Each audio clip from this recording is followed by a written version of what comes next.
नमस्कार, मैं हूं संतोष गुप्ता और आप देख रहे हैं ग्राउंड रिपोर्टिंग यूट्यूब चैनल।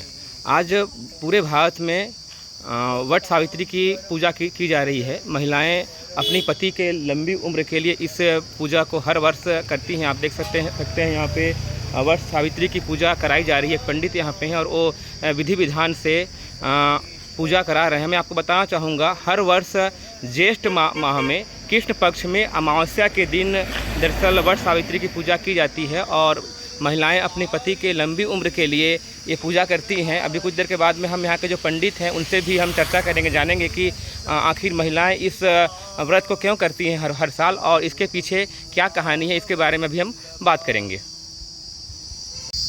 पंडित जी, आज पूरे भारत में वट सावित्री की पूजा की जा रही है। महिलाएं लंबी उम्र के लिए, अपने पति के लंबी उम्र के लिए पूजा करती हैं शायद, तो इसके पीछे कहानी क्या है पंडित जी?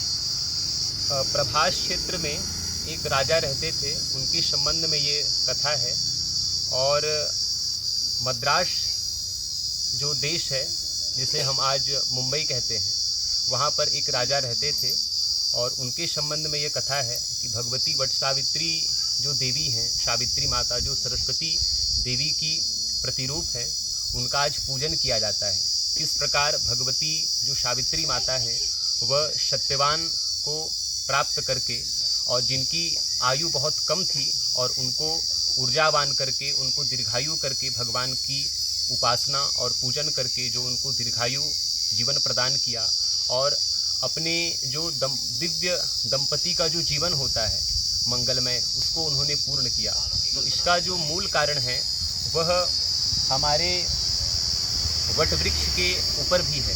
अर्थात वट वृक्ष का जो उम्र है, आयु है, वह सभी वृक्षों में जो होता है अधिक होता है। कई वृक्ष, वट वृक्ष जो हैं वो 700 वर्ष अधिक या फिर 1000 वर्ष अधिक इनकी आयु होती है। तो इससे भी हम समझ सकते हैं कि किसी की आयु अगर बहुत दीर्घ हो और उसकी हम पूजा उपासना करें, इसका मूल प्रभाव यह है कि हमारी भी आयु की वृद्धि हो। और चूँकि हमारा जो समाज है, हमारा जो धर्म है, वह पर्यावरण और प्रकृति को लेकर के सदा सचेत रहा है और उसकी पूजा अर्चना करते आया है। और यही सावित्री माता ने हमको प्रकृति पूजा का, भगवान को प्रकृति के रूप में जानने का हमको महात्म बतलाया है, जिसमें वह सत्यवान को दीर्घायु करती है और ब्रह्मा जी की पूजा करती है और भगवान के बारे में सब कुछ उन्होंने हमको बताया है, जिससे हम किस प्रकार हमारे जो पतिदेव हैं इनके, उनको यह दीर्घ आयु कर सके, अपने पुत्रों को दीर्घ आयु प्रदान कर सके।